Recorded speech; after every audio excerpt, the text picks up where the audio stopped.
Spring has arrived in Chicago, and you might be looking for a new way to get around. So we're talking to an expert, a local Chicago e-bike shop owner and mom who has helped loads of families find the perfect bike for them and save money on gas, insurance, and car payments in the process. Mandalyn, thank you so much for joining me on Chicago Into Bike. Of course, I'm delighted. So first of all, can you tell us where you are? Can you tell me a little bit about your incredible shop? Well, we are here in my shop in Offbeat Bikes in Logan Square. We are an electric and cargo bike focused shop. We're independently owned and super friendly, and we specialize in bikes for families and kids and everyday life. Okay. So what I mean by that is bikes that can help you do your everyday life. Things like grocery shopping, in things like getting your tennis gear to the tennis court. Things that a bike maybe isn't always thought of as the first initial form of transportation.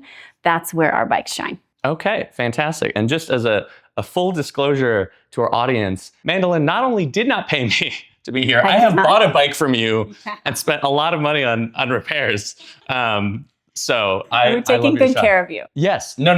Bike. Be very clear. I am very satisfied. I have a navy blue Turn HSD that I got from you guys. It's stunning bike. Beautiful. I'm a big fan. Do you own an e-bike yourself? Like, is this just something you sell, or do you kind of live that lifestyle yourself? I own many e-bikes. I have owned many e-bikes. Okay. I have owned an Urban Aero family, a Turn GSD, and a Reese and Mueller Carry. Okay. Owned myself, lives in my garage as my own bikes. I have ridden all of them, as I do every day, which is a really lucky part of my job. But yes, I ride e-bikes all the time. And what are the different styles of e-bikes? Most of the bikes that we work with are a front loader, like an Urban Aero, or a long tail, like a Turn GSD. Fantastic. And so the main distinction is, like, with the long tail, we have this little puppy back here. Yeah. Your kids or your cargo are going to be in the back. Yep, cargo's in the back. Loader, it's going to be in the front. What's kind of the distinction, like, why pick one over the other? Yeah, that's a really good question, and there's not a one-size-fits-all answer. I feel really strongly that people should test ride both styles to see what makes the most sense for them. I have people who really want their cargo to be in front. If it's kids, they can see when their kids are taking a nap. They can see if their kids are throwing things out the front of the bike. When the kids are behind you, it's a little bit like you can't see them. You gotta do a little, like, turn around motion to see what's going on behind you. So in general, I see families with younger kids go for a front loader, and families who are, like, starting on this cargo bike journey with slightly older kids might choose a long tail. I would say any of the front loaders eventually feel like riding a bike eventually. Just takes a little bit longer to get comfortable because they're just so big. They're pretty big. And I think when people think cargo bike, they automatically think front loader because big bike, lots of cargo. But there are other cargo bikes that are smaller and a bit more manageable. And we were talking about, cargo bikes, but you also mentioned commuter style bikes. Yeah. We have a little guy back here. Can you tell me what this is? So this is what I call a bike that's in my, like, commuter category. It's not necessarily designed for cargo. It's designed to fold and go with you on the CTA, on the Metra, on the Amtrak. That's one of my bucket lists, is to take a Vectron on the Amtrak and then explore once I reach my destination. But this is a commuter style bike. It's an e-bike. It is. It's an e-bike that folds in the middle. So if you need to store your bike in your apartment, and you have several flights of stairs or a small elevator to contend with, and you're not planning to go to Costco with your bike, maybe this is the one for you. So, we're talking a lot about families, and we're talking about how people can use cargo bikes. So how can a cargo bike replace a car? Because one of the reasons I'm talking to you right now is, I don't know if you've heard, gas prices are really high. Something's going on with the Strait of Hormuz. Something with the Strait of Hormuz. Something about the barrels, Victor. Yes. But also, in Chicago, it's getting to be springtime. It's getting to be a little warmer. So I think people are really starting to think about biking. Yeah. And as shops like yours have really flourished, I think people are starting to see other families with cargo bikes. What are the benefits, and how does it replace a car? Because I think that's where people have a lot of hesitation. Is, can it replace my minivan, my SUV? Yes, it can. Okay. It doesn't have to, but yes, it can. I have a vast array of customers who have only bikes and do not own a car. and spend all of their transportation around the city utilizing CTA or bikes or rideshare. And I have people who have a car and a bike. The way it can replace a car, let's just go with the minivan example. You're going to load kiddos into a minivan and go to the baseball field. It's baseball season. Yeah. We're gonna go to the Little League field. You're gonna load up the kids. You're gonna be there for, let's say, I'm making this up, for 2 games. 2 baseball games. You're gonna take snacks. You're gonna take gear. You're gonna take at least 2 kids. You're gonna load everything into the minivan. You can do all of that on a bike. Yeah. And there's no gas. Yes. So we don't have to think about the Strait of Hormuz. Yeah. No gas prices. You do still have to charge the battery. So there is a nominal fee for your electrical bill to charge the battery. You do have to inflate your tires with air every once in a while. But in terms of like accessibility, it's totally doable to replace many car trips with a bike versus a car. In the United States, there's something like 60% of all car trips are under 6 miles. Yeah. And that's nationwide, not just in urban centers like Chicago. So many of our trips can be bike trips instead of car trips if we have a bike that can carry our stuff with us. A lot of times people get sticker shock when they see the price of a cargo bike. Yeah. But I think a lot of the time the pitch that I make to people is like, hey, yes, this is an expensive bike. Yeah.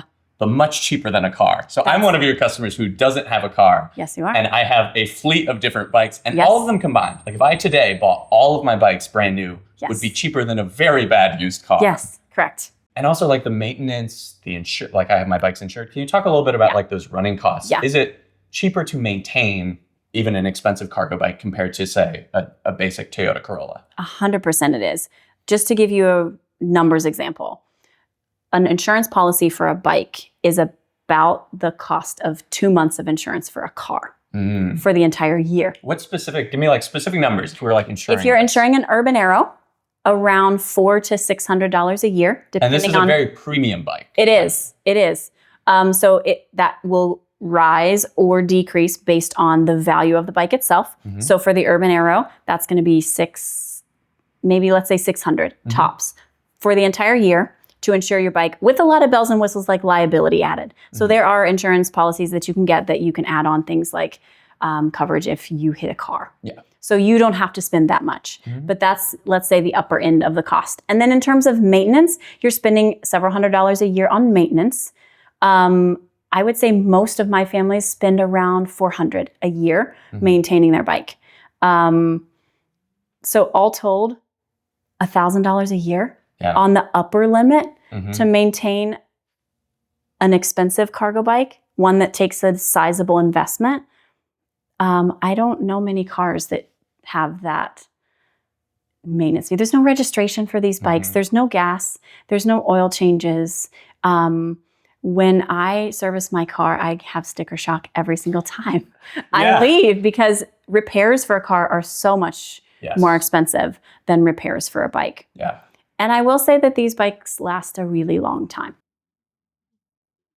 Oh, hello there. This is not an ad. Not really. I want to thank you for watching Chicagoans Who Bike. It takes a lot of time and labor to keep this project going. So if you appreciate the work we're doing, I'd ask you to become a member. You can become a member for as low as $6.99 a month and get exclusive access to videos early, vote on upcoming topics, and more. And you'll also be helping us pay for the gear, video editors, software, and a whole lot more that makes this project happen. We might also be working on some exclusive stickers for members. 2024, US automakers spent a whopping $12 billion on advertising. So we're hoping with just a tiny fraction of that amount, we can help show America the beauty of biking. So whether you become a Chicagoans Who Bike member, give a super thanks on a video, subscribe and share with a friend, or anything in between, I thank you for your support. Now, back to the video. Even if you crash your bike and have to do serious repair, it is cheaper than a fender bender. Cheaper than a fender bender. Cars. It's so true.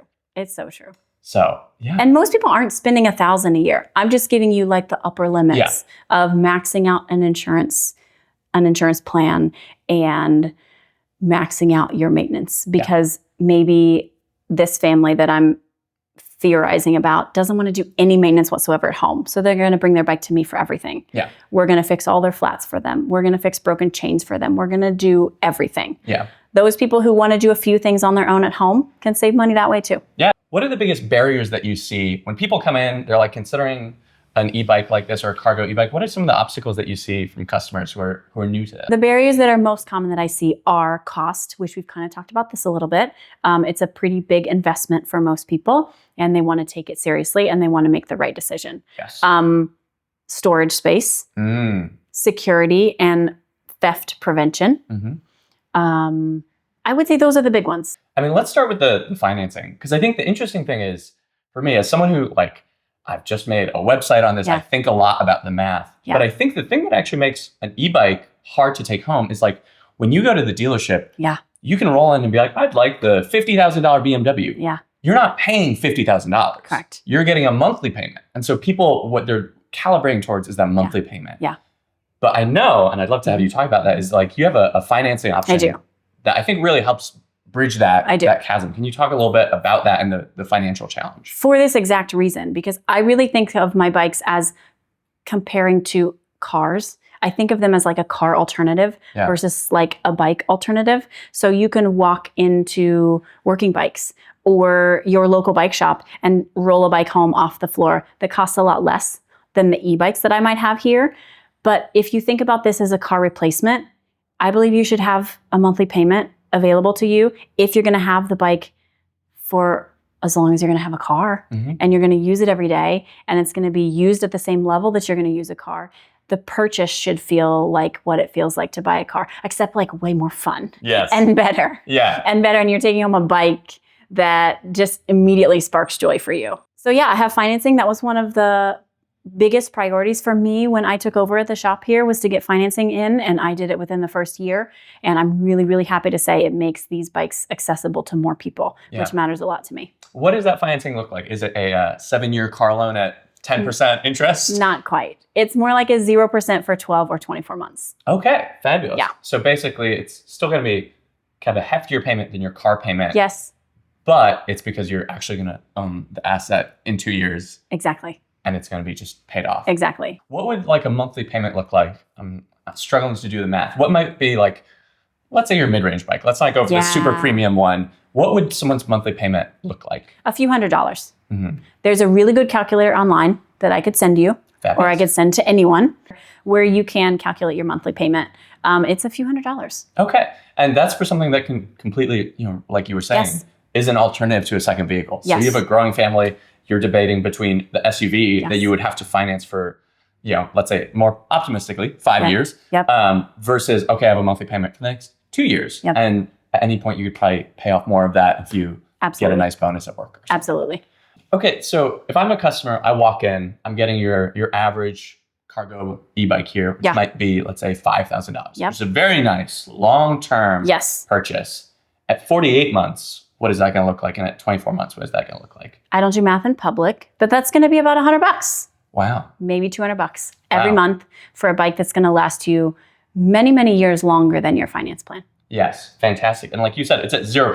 It's right? a 0%. So you're not, losing money on interest on an asset. You're not paying more for the bike than it's actually valued at. Yeah, fantastic. Also, we were talking about if someone's not sure about the type of bike and they just want to try one out for a week or two. Is there something you can do for them in that situation? Yes, you can rent a bike from me. Oh, very cool. You can rent a bike for a couple days, for a long weekend, take it home, see if it fits in your storage space that you're not quite sure if you can move enough stuff in the garage to fit the bike in, see if it can fit in your vestibule. I have people do this all the time. See if it can fit at home and see if it fits in your life the way you think it's probably going to. Yeah, fantastic. Yes, so rent a bike. I was doing a nice beach trip weekend. I could rent this Urban Arrow from you. 100%. See how I like it, see what it feels like. And then next weekend I could try out the GSD and see how does that feel like. That's so cool. For most people, that's all it takes is to realize that, oh yeah, this bike can do what I'm hoping it will do, and then some. Yeah. So almost everyone who rents a bike as a trial to purchase a bike eventually takes one home. Okay, and one thing that you mentioned is that these are bikes that are meant for long-term ownership. Because I think one thing I hear a lot when I talk about any type of electric vehicle, whether it's a car or a bike, is batteries. Because people hear a battery and well, my iPhone lasts 2 years. Right. This is just going to be garbage. I shouldn't even bother. Right. Can you talk a bit about the longevity of your bikes in general, but also specifically that battery portion? These batteries are totally different than the battery in your smartphone. These batteries last years and years and miles and miles. I have a bike in the shop right now for service that's 7 years old. Original motor, original battery, many all original electronic components. These bikes last for a very long time. Yeah. So unlike your phone where your battery's dying several years after you bring it home and it's decreasing in the battery life, these bikes aren't operating that way at all. There's a lot of longevity here, particularly in when you're done with your bike, it can be passed on to a second family. Yeah. We see bikes all the time that are on their second family and still going strong. Mm-hmm. So these bikes last a very, very long time. Yeah. Decades. Yeah. And one of the cool things too is like compared to a phone, people are worried about the battery. I think all of the bikes you sell here have a removable battery. They do. So like something happens, you can just swap it out. And it's pricey, but not, bike pricey. Not the bike price. You can swap it. I think some of them, like mine, I think you can upgrade the battery to get a bigger battery or multiple batteries, all sorts of fun options.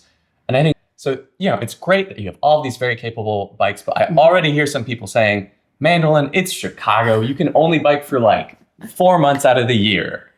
Is that true? Or do you have options to help people make this a bike that is year round, something that can help them out? I've heard, I think it's a phrase from the Dutch. You're not made of sugar. You won't melt. Yeah, we can ride in the rain if we have to. We really can. There's gear. There's all sorts of gear that you can go wild with if you want to for rain gear. But also you can just let yourself get a little wet and it's not a big deal. But from the perspective of the bikes, they're totally waterproof. Yeah. Nothing is going to stop working in the rain. You don't want to submerge them. But yeah, they're going to operate just fine in the rain, in the snow. You might want to pull over if it's hailing. Ask me how I know. Wow. I didn't think of that one. Yeah. But yeah, you totally can. I find that most people don't instantly become all-season riders or year-round riders. It's a slow roll into riding year-round if someone wants to do that. Mm-hmm. I have plenty of people who are fair weather riders and they admit that and they're like, the bike is in storage through the winter. I'm barely surviving. I'm not going to ride a bike. Yeah. And that's fair. And then there are people for whom, like myself, the bike is a bit of sanity in the long gray Midwest winters and getting out on a bike really feels good. Yeah. It's just the decision to ride that's the hardest part. And let's talk about, because I think one of the things too is like, when I got my turn, I needed it as a tool, right? Yeah. For me, this is my minivan. Yeah. Can you talk about specifically winter? Because I know you sell studded tires. I think that's a great thing to talk about. Yep. Studded tires are awesome if you rely on your bike every day, rain or shine, snow or not, to get somewhere that you need to go. Studded tires are a bit of the like peace of mind thing that I would say. You know that you're doing all the protection that you can on the bike to keep you upright when there's snow or ice. They're great. Many of my customers come in and swap out studded tires and ride studded tires from about Thanksgiving to about the end of April. So we ride for several months with studded tires and it just helps you avoid that patch of ice taking you out. Yes. And if you have a cargo bike with stuff with you, camera gear, kids, you really don't want to go over. So we talked all about e-bikes. Someone's kind of ready to start looking. What should someone look for in an e-bike? And can you talk a little bit, especially because I know there's a lot of online options. I think those are great from like a budget perspective, but at least me, I have a few hangups about just buying something in the mail. So walk someone through, what should someone do when they're like, I'm ready to buy an e-bike? Yeah. Typically what I see is people will do a lot of online internet research first. And they'll find a lot of options and then they will want to come and test ride options, which is my best advice is to test ride everything you can. When you're looking for an e-bike to bring home, I would say see if you can land on a budget because there is a pretty big range in the world of e-bikes. And that will help identify what bikes are going to work for you and what bikes are not going to work for you. So definitely consider your budget. Consider if financing might be an option for you to maybe even stretch that budget just a bit further to get a bike that's going to last a little longer. And then one thing that I find that people aren't really thinking about until they have an issue is what happens when they have an issue. Yes. And so that's my best advice is when you bring home a bike, have a good idea of who's going to help you when you have a problem. And I think that's a benefit with working with a local bike shop. They're going to know what issues the bike may have down the road. They're going to be well-versed in solving them. They're going to have parts on hand in stock. So then what would you say to someone who's like, I'm really ready, I want to go on this journey? How does someone begin down that road? I would say my very best tip is ride. Find a bike to ride. Find a neighbor's bike, ask a friend, ask the person at school drop-off that you've seen bring their kids by bike, ask if you can ride their bike, visit bike shops that have test rides available, that have bikes on the floor. Ride every single bike you can get your butt on, because you can't ride a bike on the internet. You could do a lot of internet research, but you can't ride one, and they feel different to ride, and every bike fits every human differently. So you want to ride one that feels good to you, and you want to be able to like kind of catch the vision of what the bike might be able to do for you and your everyday life. So test ride is my number one tip. Once I have that beautiful new bike, and I'm super excited, what do you encourage people to do? What are some good like first tips for someone starting out who maybe this is their first big bike purchase? I typically say ride as much as you can, as early as you can. There is, particularly if you're taking home a big cargo bike, there is something to be said for developing muscle memory with the bike and developing that sense of balance on a new bike. You can feel this just taking home any bike, that the frame is a little bit of a different shape, and so the balance is a little different. You will develop muscle memory, and the bike will become like riding a bike to you eventually. So just ride as much as you possibly can. When someone rolls home with a bike from us, we give them a full orientation. They know how to charge. They know all of the basic stuff. And so I really just want people to have fun with their bike. I know that sounds a little corny, but these bikes are really fun. And I find that that's, we can talk about all the barriers and all of the hesitations that people might have with a bike, but riding a bike through a city, any city, but especially my favorite city, which is Chicago, is an experience unlike anything else. It connects you to your city in a way that is incredibly meaningful. It is just a super, super joyful way to get around.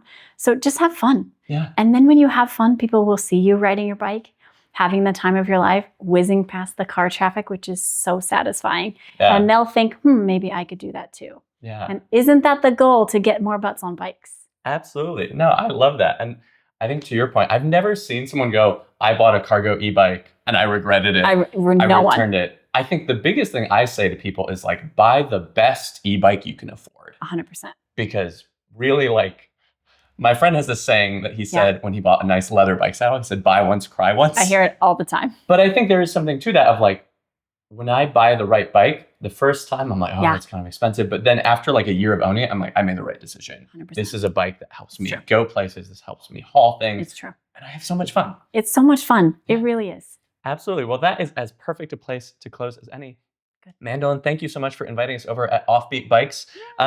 Just to close, tell us one more time your bike shop, your address, where can people find you online? We are at Offbeat Bikes in Logan Square. We're at 3101 West Diversey Avenue. We're online everywhere at Offbeat Bikes. And technically we're by appointment, but you can always text the shop to get in whenever you need anything. Okay, well, fantastic. Thank you so much for joining me on Chicagoans Who Bike. Of course. This was a pleasure. Thank you so much for watching. Share this with a friend if you enjoyed it, and make sure to like and subscribe. And if you're not sure what type of e-bike is right for you, make sure to check out our new website, www.findtheright.bike. It's a 4-question quiz that will help you find the e-bike that makes sense for your life, whether that's fighting Chicago's wind, going up hills, or taking the kids to school.